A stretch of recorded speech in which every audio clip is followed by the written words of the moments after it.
Welcome to LOA Today. I'm Walt here with Daniel Mangana. Today is Thursday, August the 20th, 2020.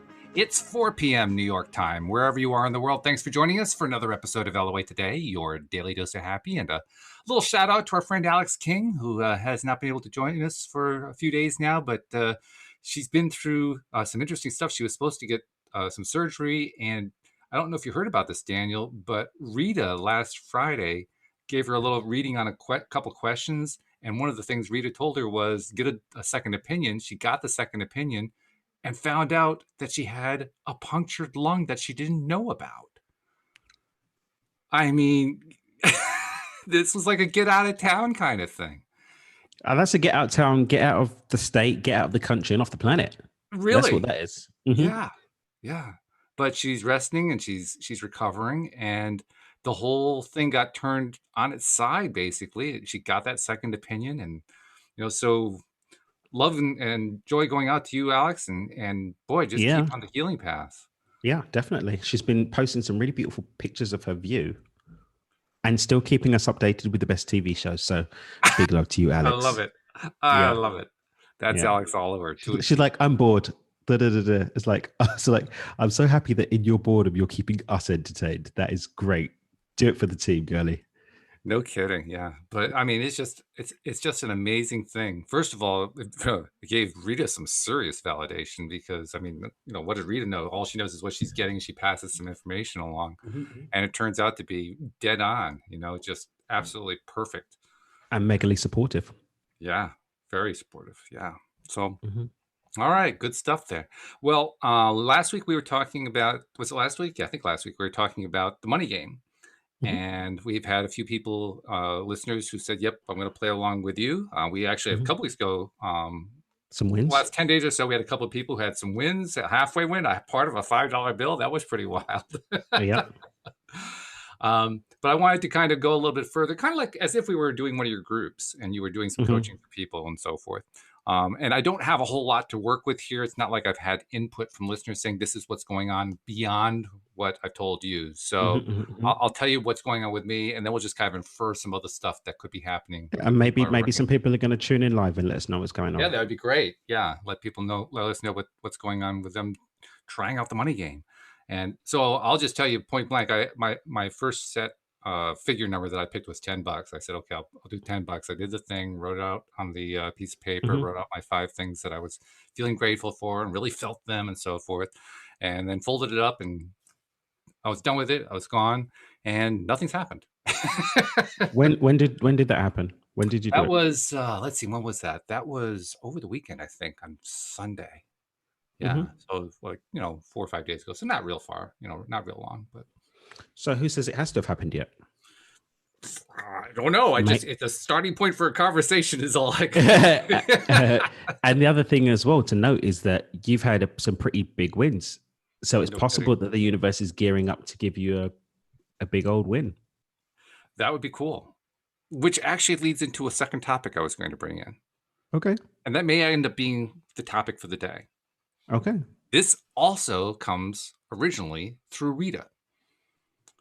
Because last Friday, in the midst of the show, Rita interrupted me. I had 12 or 13, 14 different questions from listeners. In the middle of it, she stops and turns to me and says, "This is for you, Walt." I said, okay. It's like Cindy said to me yesterday, "What's coming?" Like, oh my God, should I be braced? Yeah. But she said, "You should have your own radio station." I said, well, that sounds cool. I like that idea a lot. I don't really have the money for it, but hey, I'm open to it. Send it to me. I'm cool, And I was so kind of taken off guard by the whole thing. I didn't really know how to react. I was expecting to be doing listener questions, but it got me thinking. And over the next few days, I thought, well, that would really be cool to have either, like a radio station or a TV show or, something like that. Give it some more exposure to a large audience. Yeah, that would be really great. None of it is anything I would have any clue how to go about doing. And we're always taught, don't worry about how stuff works. Well, this is a case where I can very easily not worry about how stuff works because I haven't the faintest clue how this would work. So throw that one out the window. So this is purely a vibration, law of attraction, attracted somehow thing. And so I just wanted to toss it out and think, well, this is a good thing to ask Daniel about. What would you do if you were in my shoes on this one? I was actually obsessed with starting up a radio station about 2 years ago. I did all the research on how it would work and how it would fund itself. Really? So I've actually got pretty much the components of it. So I had this real big fire, and I do my best to follow the nudges when I get them. And I really got into it, and I did the research, and I mapped it out. So what it would cost, how much I'd need to get it started.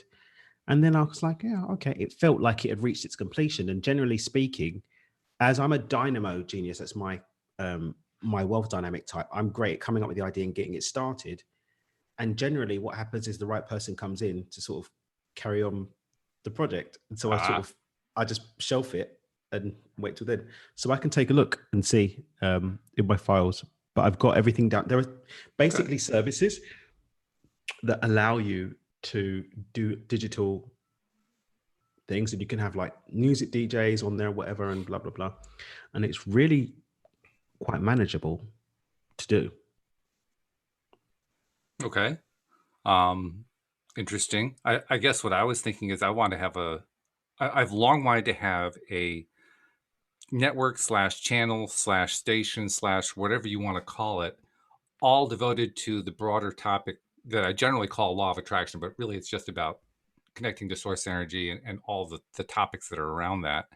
I mean, right now we do LOA Today, Your Daily Dose of Happy, and we've been doing that for quite some time, and it's great. And I have lots of different voices on it, and I'm enjoying that a lot. But I also have this longer term vision of like, well, wouldn't it be great if we could also start bringing in, producers and writers and directors to create fiction shows and to expand the universe, so to speak. You have a whole bunch of The Secret type stuff going on, or music DJs can do like ecstatic dance sessions, all kinds of stuff like that. It's like visualizations and this healing. whole range of things like that. So now that requires a lot of creative talent, a whole lot of creative talent, because we're not talking about being able to just reach into the top 40 and grab their stuff. It doesn't quite apply to what we had in mind, or what I had in mind anyway. It means reaching and finding the people who are, first of all, in alignment with the kind of thing we're talking about, and second of all, willing to create, and third of all, we somehow figure out a way to fund all of this thing. It's a lot. Most of that I've already sort of got on some kind of idea map and plan on my computer somewhere. So it's actually a pretty nifty business model that you can use to make it work. But really, we'll talk about that offline. Yeah. All right. Okay. But it's not as cumbersome as maybe it is in your head. You just need one executive producer for the station, who would then have sub producers for different types of talent. And then it's engineers to sort of do the back and forth, but a lot of the services actually do the engineering. So it's really just about administrators to bounce things back and forth, and you can get those for $5 or $6 an hour. So it's actually not as capital intensive as you might think. What money is going to go into is promoting the shows, promoting the channels, building up listenership. That's where the resources will be going to. Actually, the channel itself, not that bad. Well, what kind of channel are we talking about? What Rita was talking about and what I was talking about was an on the air, an airwaves type channel. Not just nobody's listening to that anymore. The listenership for that's going down. Everyone's diverting to digital and getting stuff on their phones now. Well, specifically, I was thinking satellite, because people are listening in their cars. But you can do the digital radio that they can pick up the DAB, digital something broadcast, so they can pick it up on their cars too. Okay, I don't know about that one, so that one's good to know about then. Yeah. So yeah, DAB digital radio is non-analog, and you can go from online, stream directly into analog, just strictly into the DAB channels, just like they do the DAB into online radio. Okay. Well, I don't think anybody does analog radio anymore, but yeah, I understand what you mean. Yeah, you know what I mean. So like the radio show that I was on for, God, how long did I have my radio show for? I don't remember. But it streamed live on the terrestrial radio, right, and then also at the same time was online. Okay, so and people could also tune in on their cars. So there was anyway. Well, Well, cool. So we'll talk about that offline. But now there's an Yeah. example. I mean, I had no idea how to make anything like that happen. I raised the question to you, and all of a sudden you've got all this information that you're pouring out. Like, whoa, this is pretty cool stuff. Oh, it's really doable. It's really, really, really doable. Like I said, I'd already I've been obsessed with this before, and then I kind of eased off on it because the next pieces didn't really come together, so I left it. Okay. Well, it's also part of a topic that I think has been needed to be discussed for quite some time, and that is we humans think about certain things as being big asks. Hmm. For most people, a big ask would be like, I don't know, making $1 million or buying a big home or, something like that. Something that is larger than a thimble, something that's pretty large size that Hmm. for the person who's imagining it, it seems like it's outside of their comfort range. Let's put it that way. Hmm. Hmm. So I figured that becomes the topic that I had in mind for today. What can we tell people about when you're trying to reach outside your comfort range? Don't. Don't do it. Don't do it. It's like, do you want the exercise of reaching, or do you want to get outside of your comfort range? That's the and do you know what? I'm not knocking it. Some people are in it for the journey, and they're not necessarily interested in getting somewhere. And if that's you, then reach away, my friend. That's right. But it's really a question of what do you really want? Do you want to do it, or do you want to talk about going for it? Or do you want to have the sob story of failing it? I never even considered that possibility, but you're right. That could definitely be going on with any number of people. Sure. Hmm. And there's no judgment on any of these things. It's about ownership and deciding, do you consciously desire this? And sometimes you're going to be all right with it. I was talking about the other day, I think it was on a group call I was talking the other day. There was one evening this week, I was like, do you know what? I'm just going to eat some potato chips, watch a bit of Netflix, and have a Corona. I'm not going to do anything productive. I even had some cheesecake as well. I didn't eat anything healthy. I just gave myself a couple of hours just to let it all hang out. And it felt great. And then the next morning, I got up early, did my meditation, did some breath work, did some yoga, and got back to it. And that's okay. It's true. I mean, judgment doesn't come into it because it's about preference. It's about what you like, what you don't like, and that's what we're here to explore and to enjoy and to have fun with. And uncover in some instances as well. Yeah. Well, yeah. I mean, that's kind of what happens. That's what the cycle of it is. Cindy and I were talking about this yesterday in conjunction with a Neville Goddard book that she found that we hadn't. We thought we'd explored almost all of them, but we found another one. And he brought up in this book a concept. Now, Neville, I don't know if you know Neville's stuff very much. Yeah, You I've do. got his Okay. complete works. Okay. So, have you read any of his stuff about tithing? Yeah, I'm practice tithing diligently. I actually practice something called future tithing. Future tithing. Okay. Mm-hmm. You'll have to tell us I'll let you about what speak. that is. I'll let you speak. All right. Well, for me, it was a new Neville topic. Cindy and I hadn't run into it before with him. And we loved the fact that he was treating it as an energetic thing rather than, giving to your local church or something like that. That's how I treat it. And I don't remember what the exact phrase was from the book we were reading, but the general idea of it was you take 1/10 of whatever it is that you have been desiring and feed it back into the system, so to speak. And you create like a loop that just keeps building and building energy. Kind of similar. We kind of equated it to somebody who uses a piece of a bread dough to create the new bread dough. And the bread just keeps getting passed along from one making to the next. And it's a really fascinating concept because what it's basically outlining is the idea that we do not have our asks as separate, disparate things that are all by themselves. Our asks are part of a continuity of life that just keeps going on and on and on and on. And the more that we understand that, I think the easier it is to not only grasp it, but also to apply it and to Mm, make it part of our lives and make it part of our belief system. Because ultimately, I mean, that's what your money game book, that's what most of the stuff we talk about, is building that belief system. And mhm. I think the tithing part's a big part of it. But tell me about the future tithing. I hadn't heard that particular one before.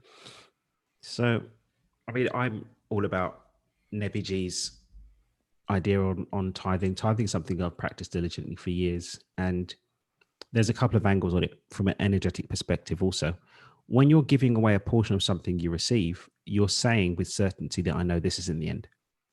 There's more to come. Mm-hmm. I'm so abundant I can give some of this away. Mm-hmm. Now, I personally have some specific causes that I support. It's being more deeply formalized into the foundation that my brothers and sisters and I set up. But at the moment, it's sort of like an ad hoc thing. But it's the energy of the giving and the certainty and faith within which we bless and give away that anchors in our abundance, because we're saying we're so abundant that a part of Mm-hmm. it's to give away. And then, just like Nevi said, we're maintaining flow. We're showing the universe that we are participating in the flow and not hoarding and keeping in, because that's like a blood clot of energy, of money Mm-hmm. energy. So it's Mm-hmm. almost like thinning the blood out and allowing it to flow, which allows us to, once we step consciously into that ecosystem of abundant flow, we're inviting more of it to come through us too. So that's that one. Have you ever heard me talk about value vacuums? Value vacuums. Nope, I can't think I can say that I've heard that one from you. Okay, so that one's something that I teach in my my business coaching for people. Okay. And what we do is we so nature's always about expanding, right? And when an expansive gap occurs in our reality, the universe fills it in because nature abhors a vacuum. There's no Mm-hmm. vacuums. It instantly starts to get filled in, first with the energy, then the thought form, and then it becomes a physical reality, right? So what we do with a value vacuum is we deliberately create that vacuum in the universe. We deliberately create a gap that the universe will fill in. So Deliberately create a gap. So be more specific. Give me an example. I'm gonna step into it. I'm just making sure Okay. we get. Yeah. So what we do is, in its simplest form, when I'm talking to business owners, we create gaps through completely heart-centered service to others with no expectation of return. Okay. And then I think it's the law of reciprocation, that what we put out always comes back to us, but not necessarily from where we put it out to. Mm-hmm. So it could be that as a business owner, I go and spend time in my local soup kitchen, for example, giving my time and energy and serving with no expectation, not for a photo opportunity, not to be that, just to give. Right. And what that does is that giving out creates a vacuum through adding value to the world that the universe will fill in with more of what we are. So when we give without thinking about what's coming back, and at the same time hold the frequency of abundance, because we multiply ourselves into that gap, abundance fills it up. New clients come into the business, clients give more, so on and so forth. So what we're doing with future tithing is we're effectively tithing in advance for what we know we're going to create. So let's say, for example, I'm working on creating an additional revenue stream from my business of $10,000 a month. Okay. That would be $1,000 of tithe at 10%. Right. So I tithe in advance. Okay. So I give that $1,000 away, blessing it as if I'm tithing for what I've already received. So I give the tithe away before the universe gives me the abundance. And that creates a loop of certainty that calls in that abundance that I've already tithed. Yeah, as you're saying that, I realized I actually had original tithing backwards, because I always thought of tithing in terms of what you just described. And I realized that's not the way most people think of tithing, is it? No. Most They people tithe think out of of what it after the your fact. increase. Yeah. You tithe out of your increase. In Islam, they use zakah, which is a 5%. The Judeo-Christian concept is from the Melchizedek's instructions to Abraham, which is to give 10% away. Mm-hmm. Most entrepreneurs that I know of that are sort of operating under this kind of thing. They'll give 10% of shares into a charity, or 10% of the guys that go hard to go home, like the Carnegie and the Rockefellers, end up giving most of it away. I know that the Melinda and Bill Gates are giving away a big chunk of theirs away. But most people tithe after. When you pre-tithe, you're right. I hadn't thought of it that way, but you're right. Yeah. When you pre-tithe, you create a value vacuum.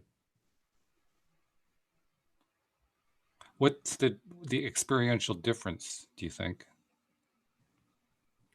You're doing it for what you haven't gotten yet. That's the ultimate expression of faith. Oh, I'm sorry. Let me ask the question differently. Does it play out differently when you do it in advance compared to when you do it after the fact? Well, if you haven't got it yet, you're actually creating the manifestation of it.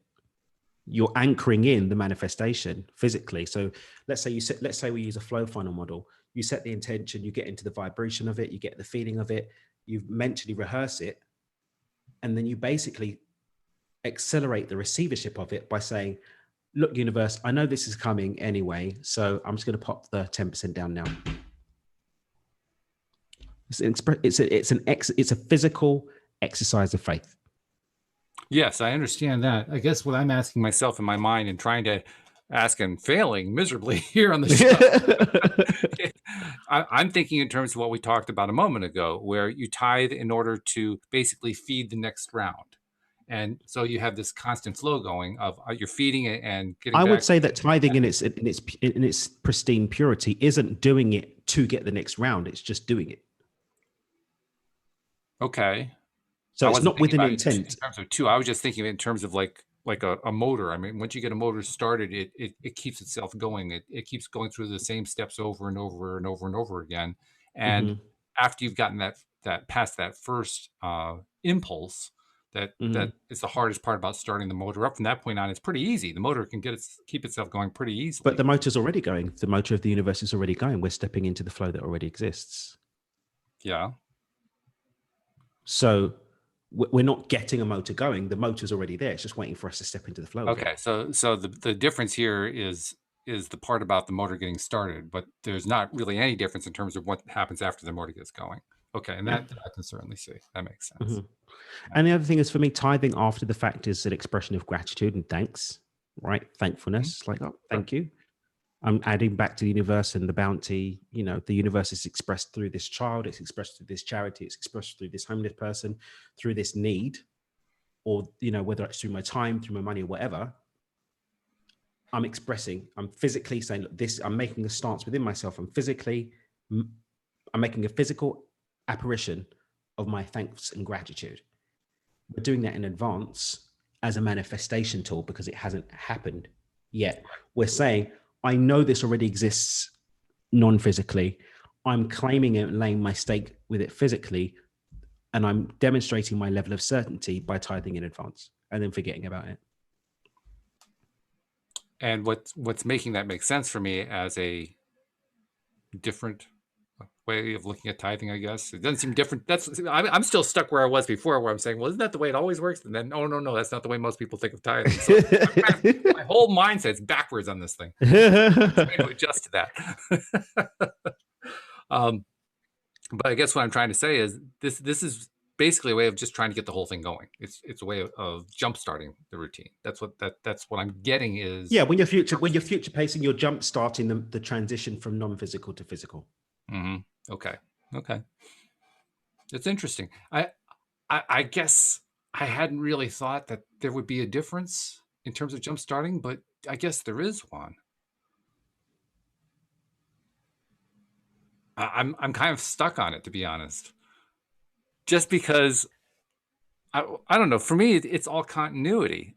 I don't really see a beginning point to any of it. It's just we arbitrarily say, like, we start with the money game. Okay, I start with $10, but even that's a continuity thing for me. Yeah, it's a continuity. It's all continuity. But at the end of the day, what we're doing is we're almost, there's a timeline of continuity where we're receiving, and there's a timeline of continuity when we're in lack. Tithing in advance transitions us to the timeline where it's happening in continuity and it's there. We're simply aligning ourselves to that timeline of receivership and paying the fare to hop across the timeline. That's it. Mm-hmm. Okay. I hope I haven't confused listeners. That's all I can say. I think most people will probably have tithing down as something that's done after the fact, so we should be okay. Okay, good. So if anybody out there is confused, I humbly apologize. Just send your letters to Daniel because he'll be able to answer them better than me. So anyway, well, that tithing concept was interesting, and I like the future tithing concept. That's also interesting. I especially like the way, though, that he was expressing it as an energetic thing. It wasn't. I mean, sure, money is a way of expressing energy, but I just like the fact that he was thinking about it as pure energy. Mm-hmm. And for me, anything that I can think of as pure energy is where I have the best connection, the best understanding of what's going on. I actually, believe it or not, I get more tripped up trying to connect the energy to the physical than I do about understanding the energy of it. To me, the energy of it makes total sense, not just of attracting something, but just how stuff works. When I first heard law of attraction, it it all sounded like energy to me, and that's how I was able to make sense out of it. Mm-hmm. The only time I started to get confused is when I tried to apply it to physical. But up until that point, just as pure energy, it was like, well, yeah, of course. How else could it be? What other options do we have? There are no other. Is there another option here? God. Hilarious. Yeah, it's funny how we all bring these different perspectives. That's mine, so deal with it. But the thing is, I think the different perspectives that we all bring adds to the texture and tapestry of life. No, sure. Oh yeah, it's part and parcel of the party. I think there would be no point to having perspectives without that. Mm-hmm.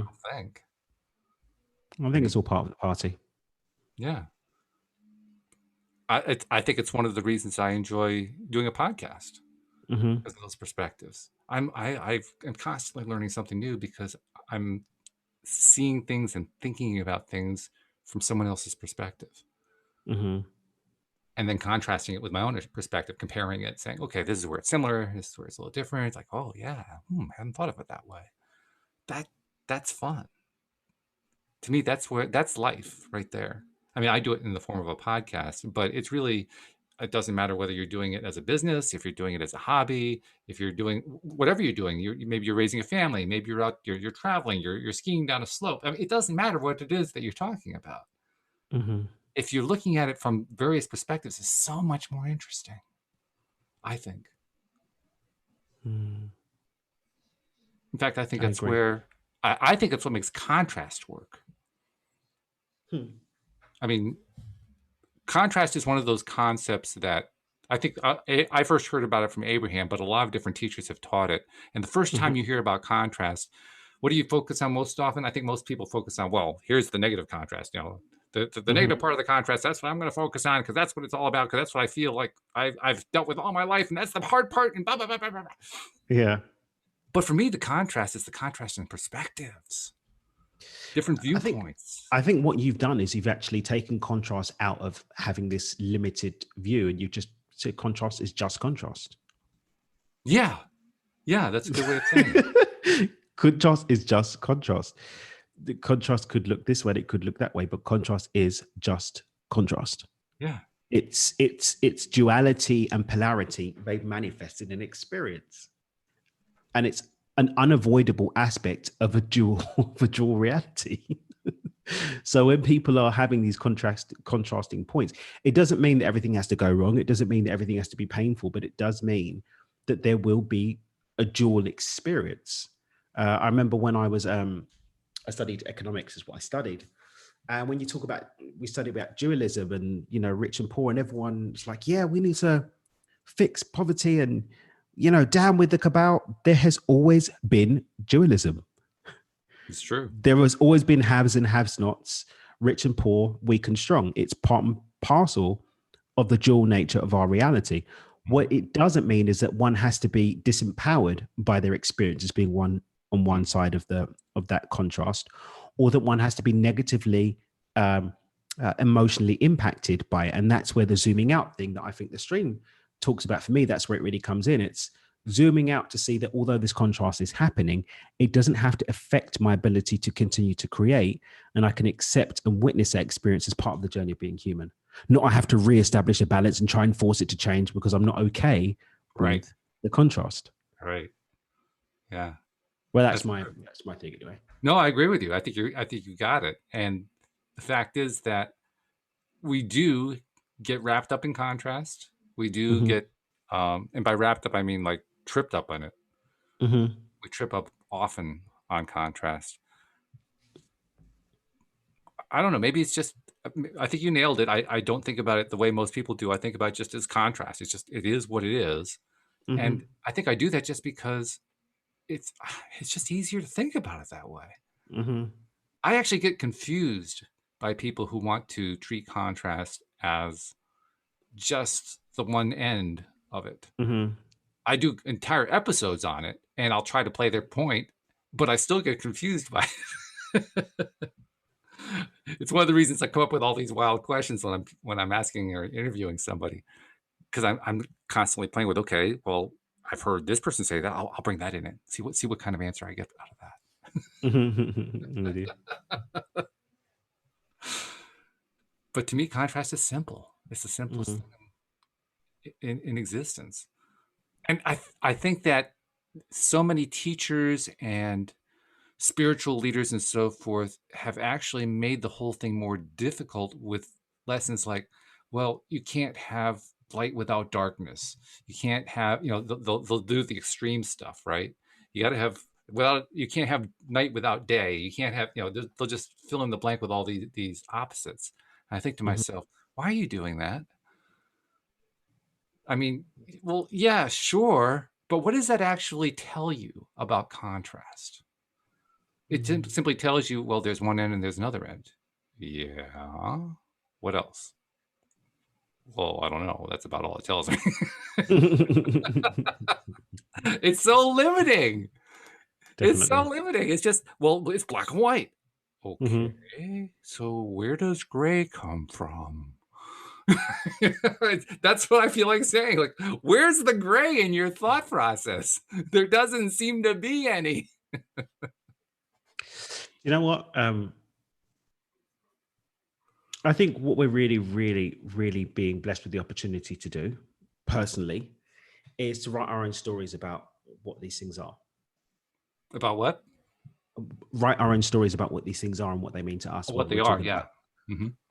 Whether we're talking about the different aspects or expressions of contrast, whether we're talking about duality and even the law of attraction itself. I think part and parcel of the big shakeup that's being witnessed for many, not for all, but for many, is this breakdown in being forced to see things in a certain way, in a certain light, and through certain rules. I think some people take that off the deep end and against that backdrop are like, well, I'm going to have the new earth. I reject money. Okay. But we haven't broken that agreement yet. So you still have to pay the rent and your credit card bills. So there is a balance, I think, to it. But I think there's a freedom to be had. And even go back to your point earlier about people that want to sort of jump and leap, or you could look at the new heights available and step to it and enjoy the journey and savor the experience of making your way there with its contrast, with its textures, with its new lessons, with new people and all of its goodness, because that's what life's about anyway. It's true that it's a good way to understand the whole idea life's a journey thing, that concept. I think it's one of the values of your micro-shifting concept. Yeah. It's a way of basically stepping through things. And when you're stepping, you are journeying. That's just part of what's going on. Part and parcel of it. Yeah. They're trying to just do it all in one great big gulp. It's like, it's kind of like the analogy the little story that Esther Hicks tells in The Voice of Abraham. Abraham says there was at one point where Esther and Jerry were going to take a river raft trip. And Abraham was trying to explain to somebody who was in the hot seat what the purpose of a journey was. Why do you do the journey? And Abraham says, well, what they could have done is they could have gone up to the director of the river raft trip and said, can't you just take us down to where we're going to be finished off and just paddle us upstream for about 200 yards and then we'll just ride the last 200 yards and we'll be done with it? And the guide said, well, yeah, I could do that, but I thought you wanted to take a river raft trip. And the point's obvious when you look at the story that way, that you don't do it just for the end result. You don't just aim for the end result. You do it so you can ride the rapid. And you know what? My only caveat to that is maybe that's what you're here to do on this time, to try and see what it's like, trying to skip the whole thing and notice how pointless it is. Maybe that's what you're here to do this time. Possibly. That's true. And there's no judgment either way. But I suppose what people like yourself and myself and those of us who are out there showing the other way of doing it is giving people the opportunity to see that there's something to be had in enjoying the river raft trip. And not only enjoying it, but enjoying it even in the parts that are not quite as much fun, which is a real challenge. Being okay with the messiness that may appear and be experienced sometimes, and just being okay with all of it as just being part of the journey, and a journey that can actually be pretty bloody groovy. And it's challenging. I won't claim that it isn't. It can be quite challenging. I mean, there are times where I grip my teeth and I say, "What the?" What the? No. Yeah, right. Thank you. But even that's part of the journey. All of it is. I think one of the great messages from the stream, like you were talking about, is that pullback message. And I think it's great, not just because it's a good idea, but because it's a way, from my perspective, of describing what the journey is like. For me, the journey is, part of that journey is learning to step back and going through the process of stepping back and experiencing what happens as I step back and seeing what changes in my perspective as I step back. It isn't the final place of I've stepped all the way back. It's what's happening during the stepping back. Because as I go on in life, as I experience new things, and each step of the way, I take a little bit more of a step back, a little bit more of a step back, a little bit more of a step back. The whole story shifts, changes, and it changes before my eyes. Now, that's kind of hard to describe what that's like, unless you're consciously doing it. If you're consciously doing it, you know exactly what we're talking about here. But if you aren't consciously doing that, that's a little hard to describe, other than to say, it's like watching your life unfold while you're living your life. Does that make sense? Yeah. It's watching your life unfold while you're living your life. It's doing but that's both at the being, same being time. the observer and the experiencer at the same time. Exactly. Yes, that's the way to say it. Yeah, it's experiencing it and observing it simultaneously. And it's cool. I'd agree. It's really cool. 100% agree. So I think in reality transurfing, it's basically it's called staying in the center screen. So the outer screen, so the outer screen is what's happening outside, external inputs, and the inner screen is what's going on internally, like with your inner emotional state, your inner thoughts, and all that kind of stuff that's going on the inside. When we're in the center screen, we're sitting in that balance between the two. Oh, okay. Witnessing both of them. So that idea is called staying in the center screen. That's what they call it in reality transurfing. Oh, okay. I learned something new. See, another reason for doing the podcast. I learned something new. The center screen. Okay. Cool stuff. Well, I don't know how we're doing in terms of helping people with the money game, but this has been cool so far. Let's go back for a moment. I'm going to kind of dream up scenarios with the money game. Yeah. I mean, we did talk about a couple of them that people have actually experienced. There was the person with the torn $5 bill, and you pointed out that the thing to do is to treat it as if it were the real spendable thing and to celebrate it, and just, energetically. In terms of future tithing for that person, I'd give $5 away to someone. I'd bless $5 and give it away to someone. That's what I personally would. The blessing part, you kind of threw that in there, but that sounds like that's fairly important to you.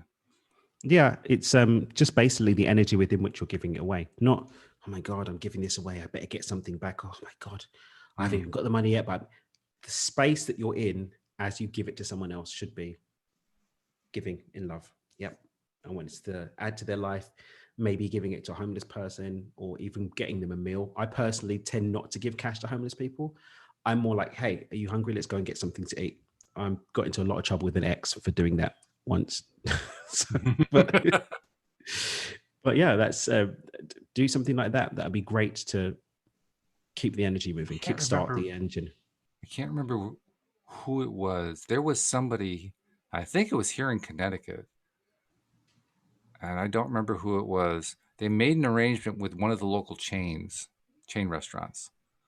And I think they had like tickets printed up or something like that. So they basically gave a bunch of money to the restaurant. The restaurant authenticated these tickets and they hand out the tickets, and the tickets were worth like $5, $10 worth of food, so that Oh he could give wow, out $5 worth of food to anybody he saw on the street. But it was only redeemable if you went to the restaurant. that's amazing. I mean, that was a clever idea. I like that. Yeah. I really, really like that. I'm going to make a note.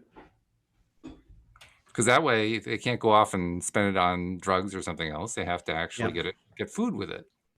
There was actually a really, really funny thing that happened once. A guy I grew up with, Justin. He's a music artist in the UK, and what he did was he and I met up once, and there was a homeless woman, and we said, we'll take her and get something to eat. She goes, no, I don't need something to eat. Let's go to the supermarket. And she was trying to get stuff that she could sell. It was so blatant what she was doing. She was trying to get stuff that she'd be able to then go off and sell. It didn't work. Suffice to say, it didn't work. We're like, no, you're gonna get some food, okay? You're gonna get some food, love. So anyway. Actually, I'm just that's making a another note of that. interesting thing that we can bring into the conversation. I mean, it doesn't really fit the traditional money game mentality, perhaps, but that woman was trying to play her own version of the money game. It I was think not she was just trying particularly to get healthy money for for you. drugs. I think she was trying to get money for drugs. Is what I think she was trying to do. But she was trying to attract money. It was kind of in a backward way of doing it, but that's what she was trying to do. Yeah. I mean, I think this is where, for me, the difference between the Wallace D. Wattles competitive and creative plane comes in. Are you familiar with the difference between the two? I'm not. The terminology is throwing me, so I'm waiting for you to define. Okay, so Wallace D. Wattles wrote the book, The Science of Getting Rich. Right. And in it, he said that there are two planes from which we manifest wealth and abundance: All the right. competitive plane and the creative plane. Oh, Um, okay. Right. And reality transurfing, the difference is inner intention and outer intention. And the competitive plane is using your will, you're pushing, you're Right. getting out and doing, you're going for it, you're making it happen. You're maybe there's going to be some sneaky behavior in there, like our friend who wanted to get some premium hair products. Like, dude, you don't need a $50 shampoo. This is literally what she was trying to do. Really? Yeah. It's like, dude, I don't think that's your brand. Anyway, so that's competitive plane. The creative plane is using universal law, using meta power, if we're talking about reality transurfing, Sure. using flow, creating from the heart versus pushing and doing. Right. So both of them can be quite successful. And Yeah. this is, I think something that some people lose sight of. Throw you off. I mean, I tried to do the first one, the competitive flow, for the longest time and failed miserably. And you'll burn out. Yeah. You'll burn out. And the thing is that there are laws for the workings of both. There are laws on how to operate effectively in the competitive plane and to do so successfully. But it's not as fun, right? And it's not as flow as using the creative plane. No doubt You can about it. experience a I'll lot even more add something else fulfillment. too, because Go when I for it. tried to do the competitive one, I was unwilling to go outside of ethics, if that makes sense. I wouldn't do anything that was even slightly unethical. And so I wanted it all to happen within me being competitive, but I would do everything by the book. Yeah, You but know, this is the thing. If you're going to go for the creative plane, then you're basically looking at the carnal experience. The carnal experience doesn't have the same moral boundaries, and so you're actually well, cutting yourself off. right. Oh yeah, This but is the this is when I was counterintuitive doing the thing. competitive plane. Is my Yeah, point. You're that's what doing I'm the saying. competitive. But you're doing the competitive plane, but you're not leaving all bets off. You're cutting yourself off from the competitive flow. Right. It's very, Exactly. very counterintuitive. Um, Exactly. And but the that's why I thing, failed. That's why it didn't work out. and you've got as well, and again, looking at this whole thing of non-judgment, that everything has a purpose and serves. There are those who add value to the world through the competitive plane. If you look at John D. Rockefeller and Hmm. how ruthless he was, Oh, he was. Hmm. ruthless. I watched a really great documentary on He had no Ruth. the forefathers of American industry, Vanderbilt, Rockefeller, Carnegie. Was the stories that you get about what he was doing to his, it was not. He was pretty nasty. Yeah. Yeah, look He at talk about duality. He had like two entirely different sides to himself. and then you even look at Edison, and if you look at what he did to Tesla, Oh God, yes. Ugh. right? But look at what we've got in the world as a result. Yeah. I saw a thing the other day, pretty communist, if you ask me. All billionaires are evil. No, we don't get that term on here very often. Yeah. All billionaires are evil. Look at them. If Jeff Bezos gave away 70 billion, he'd still have 10 billion. That's enough. He's greedy. Let's tax him. Right, yeah. Like, Jeff Bezos is not sitting on 70 billion. His shares might be worth that, but that's unrealized gains. And the fact is, if Jeff Bezos sold all of his shares in order to realize the money to pay that, then all of the ordinary men and women who have their money in their pension funds would take a beating, because he makes up 5% of the Dow Jones. And if he decided to sort of sell that off, you'd have a big dump, and then there'd be the knock-on effect, right? But going back to these guys, like, people start saying, "Oh yeah, but Jeff Bezos, was that?" Do you think America would have been able to survive COVID without Amazon? Not really. Well, I'm not sure that we have yet, but that's another subject. We aren't quite there yet. But I'm saying is, yeah, but look at the people that he's got. That duality is the contrast, and the just as the dark side to that contrast has pain, the positive side of it also has uplift. Even when you look at what's happening in the Middle East right now, Saddam Hussein, by all accounts, wasn't doing very nice things to the Kurdish people. Not really, no. But he had an iron fist that kept that entire region together. It's all gone to pants now. It's true. And this, I think when we start to go down this direction, we run the risk of being called ruthless and so on and so forth. But sometimes in this contrast, the dark acts of people do actually create upside for others. People start blasting Trump, and they're going for what's the other guy? Biden. Mm-hmm. So under Trump, you've got economically, things are better than they were under the last administration, but the moral decay is the cost of it. Under Biden, say that the economics have also declined since COVID, but that wasn't his fault. I'm saying in terms of Trump's fault. And then you look at Biden, you look at the economic policies that they're planning to bring into place. I'm like, well, that's a disaster, especially if you bring it after COVID.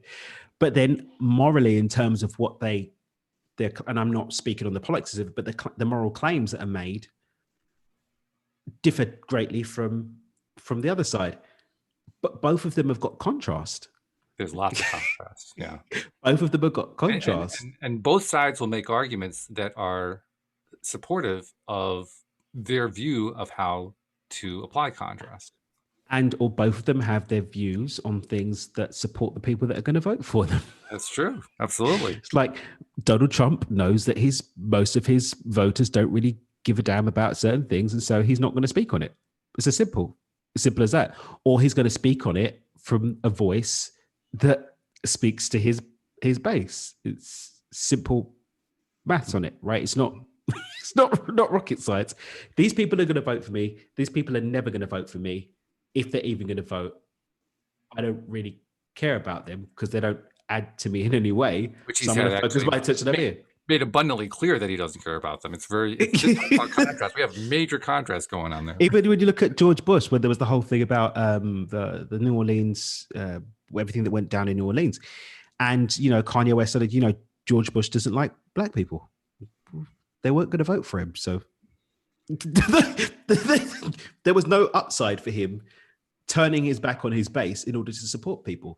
And again, that's the contrast of the experience. And I'm not into politics, as far as I'm concerned, the dualism that exists here means that everybody's got plus side, everyone's got minus. It's about finding, I think people should speak to their own contrast and what supports what they're looking to add to the world, not for themselves, but to the world. But making these summary judgments about what's good and what's bad, the competitive, the creative, we're better served having an honest look at what things look like and how we can set ourselves up to be able to manifest a kick-ass life regardless of who's in power, regardless of whether we have COVID or not, regardless if the people around us are competitive or creative. That's where true agency is, I think. Regardless of who's in the seat of quote-unquote power, I have my own power that I'm exercising to manifest. I agree with that completely. And in fact, I've documented often here on the show, I have this rather twisted side. I like to follow politics. My degrees in political science. But not because I think that there's anything great in it. To the contrary, I don't think there's anything in it that I really want to have. It's fascinating to watch what the stream said it very nicely. The stream said, what's happening is we're watching the decline of politics. We're watching the decline of government. And that is true. I've believed that since I was in my early 20s. And it's fascinating. It's fascinating to me. This is the closest I've ever been able to come to people who like stock car racing. I've never liked stock car racing, but there are many people who like stock car racing, and a large number of them like stock car racing because they like watching car crashes. And this is the same kind of thing. I kind of wonder sometimes, am I morally flawed because I like watching the government falling apart? Or maybe there's just a cheeky dark side to you. But did you say you were libertarian? Is it libertarian? Yeah. Well, I mean, I really don't count myself that way anymore. But yes, that's where I was at before. And a libertarian basically wants to have as little government as possible. So in that, I think I'd probably be in that camp myself. It's just community-based governance, centered in love and healthy, loving boundaries is what I personally think. I think ultimately we reach a point where we find that we don't even think in terms of government anymore. Yeah. It just kind of disappears as a concept. We're not anywhere near there right now, but I think that's ultimately where we end up. Yeah. I think ultimately, when you look at I studied politics, philosophy, and economics, right? So I'm with you on that one. It's that government was, if we look at the Roman model, it was the people coming together to ensure that their needs were met and that everybody benefited, right? And then plutocracy? Is it plutocracy? What's the word I'm looking at? Plutocracy kicked in and meritocracy kind of went out the window, and then power kicked in and, things got a bit bastardized.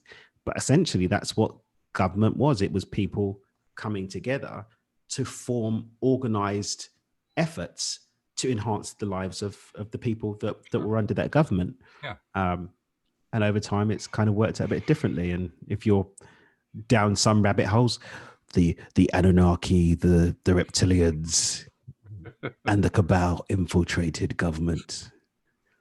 And now the fifth frequency dimension reptilians are seeking to have the blood of the children.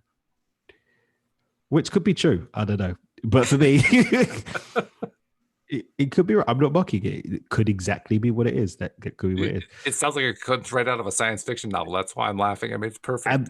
And my thing is that I was one of my first teachers. He was like, it was all about the conspiracy stuff. He's like, well, yeah, they put it in the science fiction movies first so that when we tell you it, you don't believe us that we're telling you because you say that you saw it in the movie. Right, but they put it there. They put it there to throw you off guard. And I've seen enough evidence to think that might be true, to be honest. But well, the model you just described is a model that political scientists have explored and debated with varying results. But when I look at that model, I say to myself, there's an interesting energetic side to that from an LOA perspective, because Mm-hmm. people went into it with the idea, like you said, and I'm going to paraphrase, that if they figured if they came together, they could, weed out difficulties, correct imbalances, all that kind of stuff. And in their good intentions, in doing that, they actually set themselves up for failure. Yeah.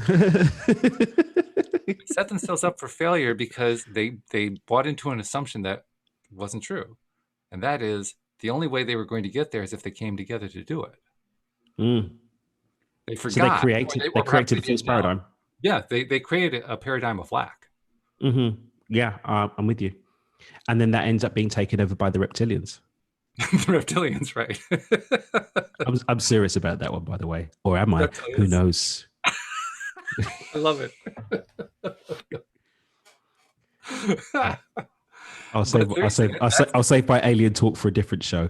But we'll have to do a whole show on that because that sounds like yeah, a lot. but even I mean, I've got varying views on that. I mean, Zachariah Sitchin, Eric von Daniken. Not Eric, is it Eric von Daniken? Those guys, anyway, they for me put forward some very compelling evidence, and even when you look at some of the stuff that kind of gets pushed under the surface, there's a lot of evidence that we're not the only ones in the universe, and there's a lot of evidence that maybe there's more. They've got more to do with mankind than we've previously thought about. And even when you look at the ideas of like the different gods that you find in different regions of the world, there are clear comparisons to other theories about the way things have happened over time. I believe it's a possibility that what we call the gods, as opposed to God, the highest, the most high, the divine, etc., are advanced technologies that have had a stake in human development over time. And there's, I think, enough evidence to at least explore that fully. And there are a lot of people who have taken that conversation somewhere. Oh yeah. I just personally don't really care, as long as I add to the world, have fun time. I've got a little human on the way, as long as I create a loving boundary for him to explore his life and add to the world. That's what I really care about. Is that a Whether or hint? not aliens did You it. know it's a him now? Oh yeah, we've known for months. You have? Okay. Yeah, we've known for You have months. a Yeah, name picked out? we're in deliberations In at the moment. deliberation. Okay. We're in That's deliberations, but we've got yeah. a couple of months still till we Till term. need to till term. Yeah, so Right. yeah. Yeah. That's cool though. That's really good.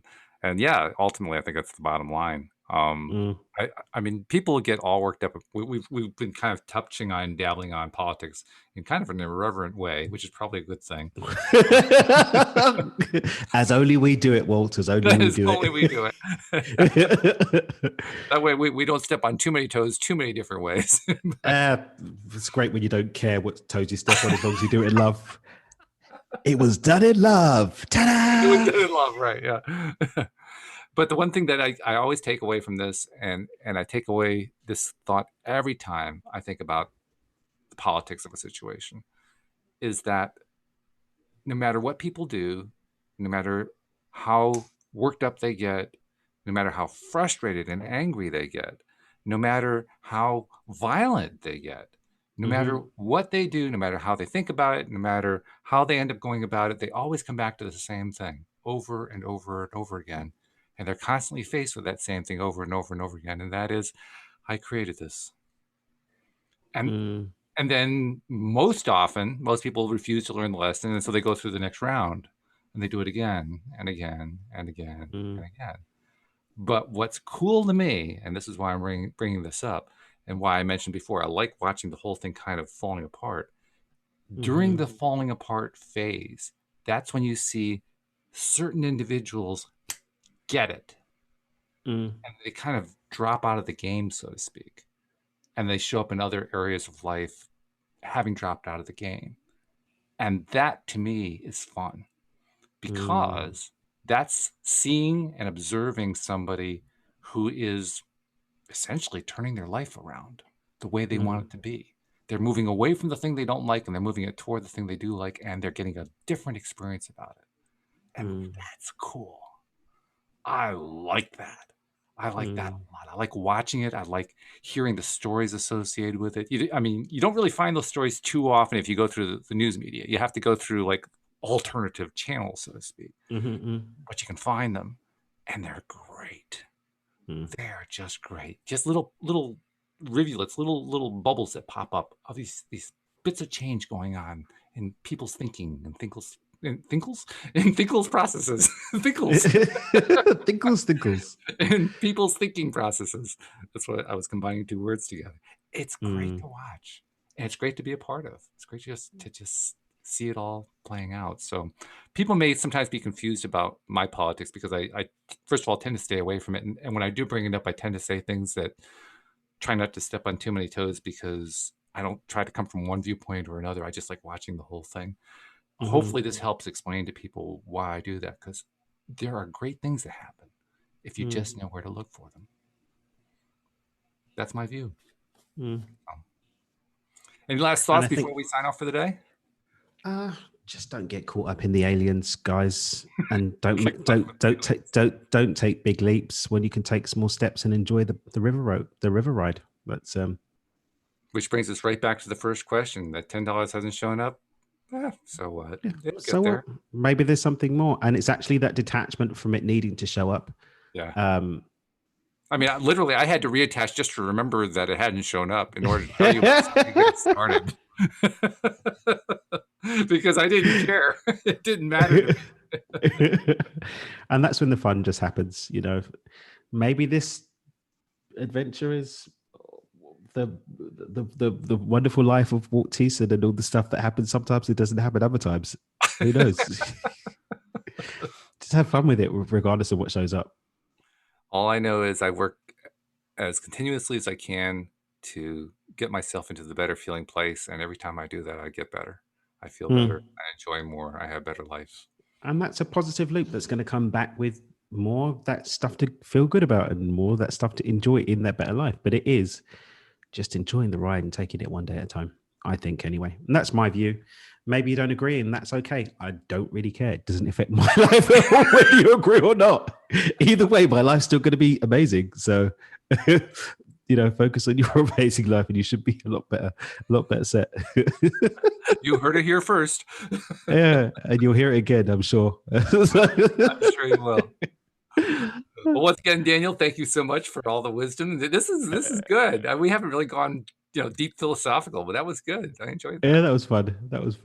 Really good. Definitely was. So thank you, listeners, for tagging along. Hopefully we didn't lose you along the way, and hopefully you got some more. That's part of the point. So thank you very much. We'll see you all next time here on LOA Today. Goodbye, everybody.